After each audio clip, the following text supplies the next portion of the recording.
High friend আমি Mita welcome to my channel blessings cake. আজ আমি 2 পাউন্ডের একটা রসমালাই কেকের রেসিপি নিয়ে চলে এসেছি। এই রসমালাই কেকটার রেসিপি সম্পূর্ণ দেখলে আপনারাও বাড়িতে একটা পারফেক্ট কেক বানাতে পারবেন। চলুন দেখে নেওয়া যাক এই কেকটা বানাতে আমার কী কী লেগেছে। ময়দা, চিনি, তেল, ডিম, রসমালাই এসেন্স আর 1 চিমটে নুন। সমস্ত জিনিসই আমি রুম টেম্পারেচারে নিয়েছি। প্রথমে একটা শুকনো বাটিতে 4টে ডিম নিয়ে ভালোভাবে ইলেকট্রিক বিটার দিয়ে বিট করে নেব 15 সেকেন্ডের জন্য। তারপর 1 চিমটে নুন দিয়ে দিলাম। সমস্ত চিনিটা একসাথে দেব না, ধাপে ধাপে দেব। 2 থেকে 3 ধাপে চিনিটা দিয়ে ভালোভাবে ইলেকট্রিক বিটার দিয়ে বিট করতে হবে, যাতে চিনির সাথে ডিমটা ভালোভাবে মিশে যায়। আর চিনির সাথে ডিমটা মিশে গেলে ভালো একটা ফোমি আকার তৈরি হবে। 4 থেকে 5 মিনিট এভাবে বিট করতে হবে ফুল স্পিডে। খুব সুন্দর একটা ফোমি আকার হয়ে যাবে। আমি ধীরে ধীরে এখানে দেখিয়ে দিচ্ছি, ভিডিওটা ফাস্ট করছি না। যারা প্রথম কেক বানানো শিখছেন, বিগিনার, তারা এই ভিডিওটা দেখে অনায়াসেই একটা পারফেক্ট স্পঞ্জ বানিয়ে কেক বানাতে পারবেন। এই পর্যায়ে আমার ফোমটা রেডি হয়ে গেছে। আমি তেল, এসেন্স এগুলো দিয়ে 4 থেকে 5 সেকেন্ডের জন্য বিট করে নেব, বেশি বিট করব না। ইলেকট্রিক বিটার দিয়ে বিট করে নেব। দেখুন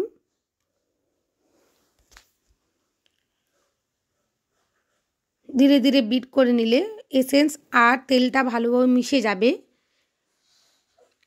এরপর ময়দাটা 3 থেকে 4 ধাপে দিয়ে দেব। একসাথে সমস্ত ময়দা দেওয়া যাবে না। ধীরে ধীরে একটা হ্যান্ড উইক্সের সাহায্যে একই রোতে মেশাবো। ভালোভাবে একই দিকে মিশিয়ে নিয়েছি। স্প্যাচুলা দিয়ে দেখিয়ে দিচ্ছি কত সুন্দরভাবে ব্যাটারটা মিশে গেছে। 2টো মোল্ড আগে থেকে রেডি করে রেখেছিলাম, একটা 8 ইঞ্চির মোল্ড আর একটা 5 ইঞ্চির মোল্ড। 150 ডিগ্রি সেন্টিগ্রেডে 35 মিনিটের জন্য বেক করে নিয়ে চলে আসব। একটুখানি গ্যাপ থাকলে 2টো টিয়ারের মধ্যে কেকটা দেখতে ভালো লাগে, তাই একটা 8 ইঞ্চির মোল্ড নিয়েছি আর একটা 5 ইঞ্চির মোল্ড নিয়েছি। সমস্ত ব্যাটারটাই ঢেলে দিলাম মোল্ডের মধ্যে। দেখুন বেক করে নিয়ে চলে এসেছি। এরপর আপনাদের মোল্ড আউট করে কাট করে দেখিয়ে দেব। একটা ব্রেড নাইফ দিয়ে 3টে ভাগে ভাগ করে নেব। খুব সুন্দর নরম একটা স্পঞ্জ রেডি হয়ে গেছে। আর ছোট কেকটা 2টো লেয়ারে ভাগ করেছি। ওনারা 2 পাউন্ডের কেক নেবেন বলে অর্ডার করেছিলেন, তো বেশি করলে 3টে ভাগ করলে বেশি ক্রিম যাবে আর অনেকটাই ওজনে বেশি হয়ে যাবে। আর রসমালাই কেক বন্ধুরা একটু ওজনটা বেশি হয়ে যায়, কারণ ভেতরে রসমালাইয়ের মিষ্টি থাকে, বাদাম থাকে। আমরা হোম বেকার, আমাদেরকে এগুলো কিছুটা মেনে নিতে হয়, কিছুটা কন্ট্রোল করতে হয়। তাই 2টো ভাগই করে নিয়েছি ছোট কেকটা।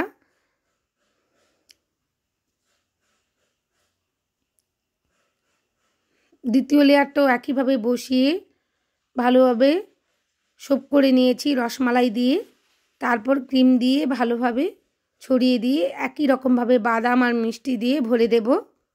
এইভাবে কেক বানালে কেকটা খেতে খুবই সুস্বাদু হয়, সবাই খুব খুশি হয়ে যায়। দেখুন কত সুন্দর নরম স্পঞ্জ হয়েছে, জালিদার। সোপ করে নিতে হবে ভালোভাবে। এবার ক্রাম কোটিং করে নেব। প্যালেন নাইফ দিয়ে ভালোভাবে ক্রিমটা চারিদিকে মাখিয়ে দেব। সেই ফাঁকে ফ্রিজের মধ্যে রেখে দিয়েছি সেট করতে। ছোট কেকটাও ফিনিশ করে নিচ্ছি। সোপ করে নিয়েছি রসমালাই দিয়ে, তারপর ক্রিম মাখিয়ে বাদাম আর মিষ্টি দিয়ে ভরে নেব। ভরে ভরে লেয়ারে মিষ্টি আর বাদাম দিলে কেকটা খেতে ভালো হয়। যখনই আমরা কাজগুলো করব যত্ন সহকারে করলে কেকটা দেখতেও যেমন ভালো হয়, খেতেও সুন্দর হয়। আর এই কাজগুলো করতে অনেক সময় লাগে, ভিডিওগুলো করতে, এডিটিং করতে অনেকটাই সময় লাগে, ধৈর্য প্রয়োজন। প্লিজ বন্ধুরা, আমার এই কেকটা যদি ভালো লেগে থাকে, আমার এই রেসিপিটা যদি আপনাদের ভালো লেগে থাকে, প্লিজ আমার চ্যানেলটা সাবস্ক্রাইব করবেন আর পাশে থাকা বেল আইকনটি ক্লিক করে দেবেন বন্ধুরা, যাতে সমস্ত ভিডিওর নোটিফিকেশান আপনাদের কাছে পৌঁছে যায়। লাইক কমেন্ট করবেন, শেয়ার করতে ভুলবেন না। বড় কেকটা ফ্রিজ থেকে নিয়ে চলে এসেছি বের করে। এরপর হোয়াইট কালার ক্রিমের সাথে 2 ফোঁটা ভায়োলেট কালার মিশিয়ে দিয়েছি। দেখুন একটা বেগুনি আভা এসে গেছে। এরকমভাবেই করতে চেয়েছিলাম। যে প্রিন্ট আউটটা আমি বসিয়েছি, আপনারা থাম্বনেলে দেখেছেন, ওই প্রিন্ট আউটের যে ডলের জামাটা আছে সেটা ভায়োলেট কালারেরই আছে, ওই জন্য কেকটা ভায়োলেট কালার করবার চেষ্টা করেছি। ধীরে ধীরে প্যালেট নাইফ ঘুরিয়ে ঘুরিয়ে কেকটা ফিনিশিং করে নিতে হবে। এগুলো খুবই ধৈর্যের কাজ,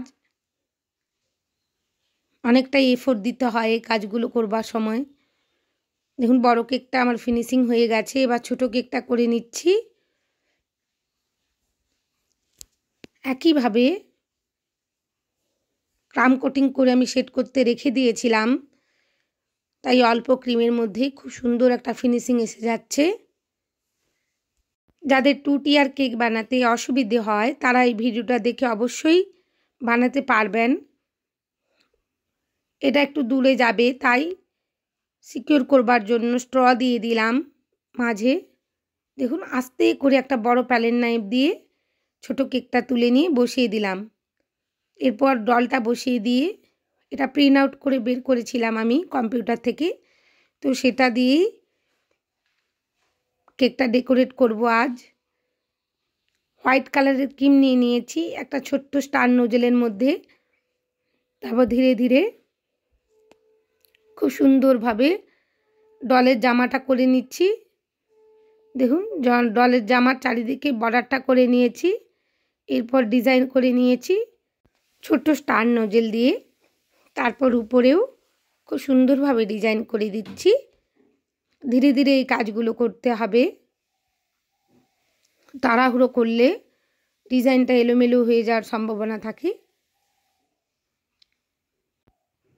নিচের অংশেও একটু বেগুনি কালারের ক্রিম দিয়ে বর্ডার করে দিলাম। এরপর চারিদিকে ছোট্ট নোজেল, যেটা ডলের কেকেই ডলের জামার মধ্যে ব্যবহার করেছিলাম, সেটা দিয়েই ডিজাইন করে দিচ্ছি একই ক্রিম দিয়ে। এইভাবে কেক বানালে কেকটা দেখতে খুবই সুন্দর হয়, কাস্টমার খুব খুশি হয়ে যায়। আপনারাও বাড়িতে এরকম একটা কেক বানাবেন অবশ্যই। ধীরে ধীরে এই ডিজাইনগুলো করতে হবে। দেখুন কেকটা আমার ফিনিশিং হয়ে গেছে। এরপর সেট করতে রেখে দেব। এবার যে অংশটা একটু ডিজাইন করতে মনে হচ্ছিল ফাঁকা ছিল, সেটাতেও করে দিচ্ছি। ছোট্ট নোজেলের মধ্যে বেগুনি কালারটা ভরে নিয়ে সুন্দরভাবে ডিজাইন করা হয়ে গেছে একই রকমভাবে। প্লিজ বন্ধুরা, আমার এই ভিডিওটা যদি আপনাদের ভালো লাগে, আপনারা আমার চ্যানেলটা সাবস্ক্রাইব করবেন আর লাইক কমেন্ট করতে ভুলবেন না। থ্যাংক ইউ আমার ভিডিও দেখার জন্য।